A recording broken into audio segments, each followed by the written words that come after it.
꿈, 드림. 왜 꿈이어야만 하는가? 어떻게 꿈이 오는가?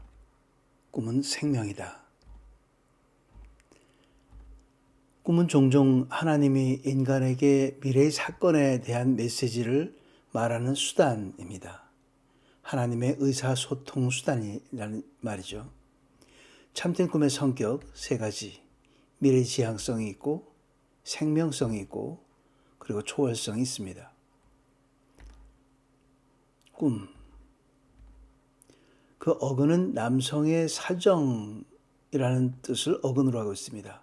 그 스트롱하다, 강력하다는 그런 것이 그 어근으로 되어 있습니다. 두 종류의 꿈이 있는데요. 일반적인 꿈이 있죠. 그리고 계시적인 꿈이 있습니다. 일반적인 꿈은 수면 중에 우리가 꾸는 꿈처럼 없어진다, 날아간다, 욥기에 나옵니다. 계시적인 꿈에는 거짓 예언자의 꿈이 있습니다. 그들은 너희에게 헛된 희망을 가르친다. 그들은 여호와의 입에서 나온 것이 아니라 자기 자신의 마음에서 나온 환상을 말한다. 하나님이 주시지 않았는데 하나님이 주신 거라고 거짓말하는 거죠. 참 계시, 참된 꿈은 참 예언자로부터 나옵니다. 중요한 건 꿈 그것보다도 그 내용이 중요한 거죠. 참 꿈, 비전, 묵시, 환상 모두 같은 말입니다. 번역의 원어는 하존이라고 하는 히브리어인데 같은 의미인데 여러 가지 단어로 이렇게 사용됩니다. 번역됩니다.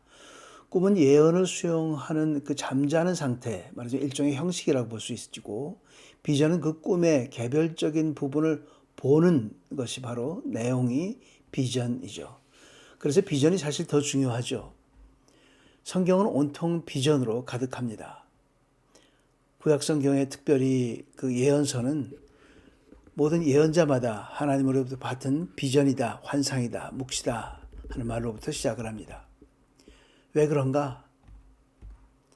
안녕하세요. 최우승리 채널의 최승구 목사입니다. 오늘은 꿈과 비전. 요셉은 형들뿐 아니라 아버지에게도 그 꿈 이야기를 했습니다. 그러자 그의 아버지가 그를 꾸짖으며 말했습니다. 무슨 그런 꿈을 꾸었느냐? 그러면 나와 내 어머니와 내 형들이 정말 네게 와서 땅에 엎드려 네게 절하게 된다는 말이냐? 하고 나무랬었죠. 그 꿈의 내용을 몰랐었기 때문에 그랬습니다. 요셉 이야기입니다. 요셉은 야곱이 사랑했던 라헬에게서 노년에 태어났고 그래서 야곱은 그를 더욱 사랑했습니다. 특별한 신분만 입을 수 있었던 좋은 옷, 채색 옷까지 지어 입혔죠. 야곱의 이런 행동으로 형들은 요셉을 미워하게 되었습니다. 이때 요셉은 두 가지 꿈을 꿨는데요. 첫 번째는 들의 곡식단 가운데 요셉의 형들의 단이 요셉의 단을 향해서 절하는 것이었고, 두 번째 꿈은 해와 달과 11별들이 요셉을 향해서 절하는 것이었습니다.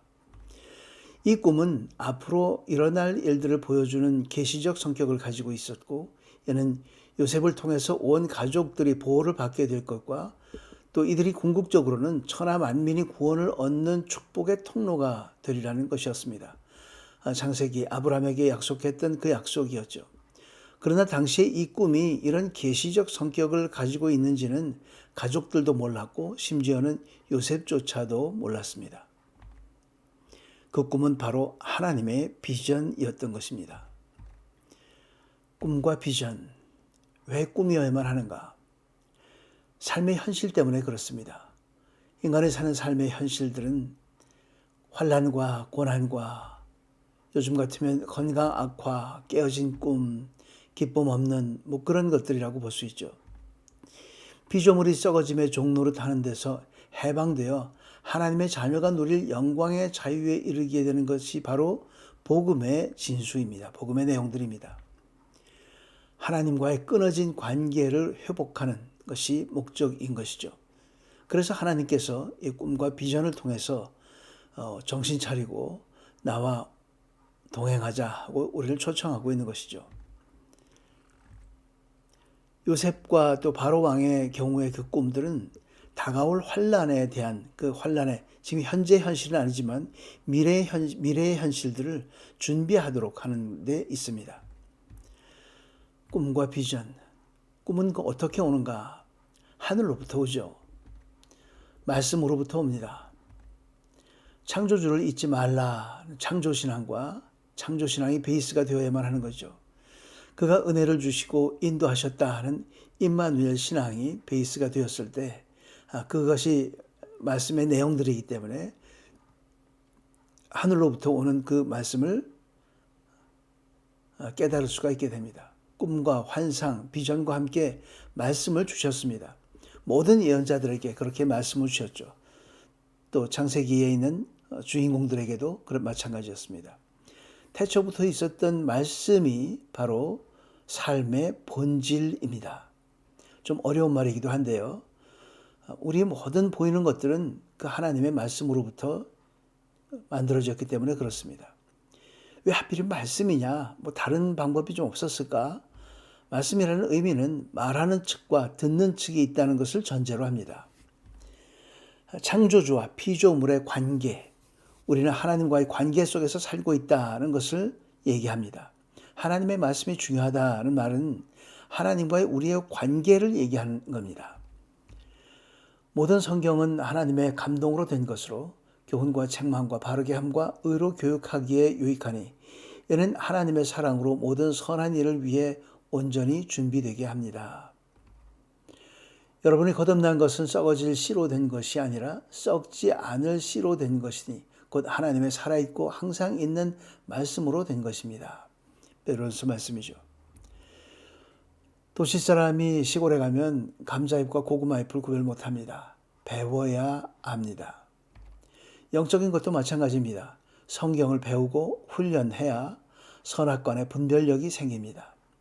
성경이 중요한 이유는 성경으로 인해서 우리가 눈이 띄어지고 선악을 분별할 수 있게 되고 하나님의 말씀이 얼만큼 살아있는지를 삶에서 그것을 또 체험할 수 있게 되기 때문입니다. 꿈은 생명입니다. 열매의 본질은 씨앗이죠. 사람들은 열매를 좋아하지만 사실 그 진짜 중요한 것은 씨앗입니다. 이 얘기를 하는 이유는 말씀을 얘기하기 위해서 비유로 얘기하는 겁니다. 자, 씨앗이 새싹이 되고 성장해서 꽃과 열매를 맺습니다. 자, 그런 것들은 모두 눈에 보이는 변화들이죠. 말씀이 우리 안에 들어와서 우리의 삶을 변화시키고 악인으로 살아갈 수밖에 없는 우리 인생을 선하게 변화시키는 겁니다. 그것이 바로 생명이죠. 보이지 않는 생명입니다. 생명은 성장합니다. 하나님 나라도 이와 같습니다. 정지함이 없고 안주함이 없습니다. 생명이 성장하기 때문에 그렇죠. 전진하고 성장하고 번창합니다. 하나님 나라는 죽는 법이 없습니다. 십자가 부활로 사망이 이미 사라졌습니다. 생명의 대적이었던 사망이 죽었기 때문이죠.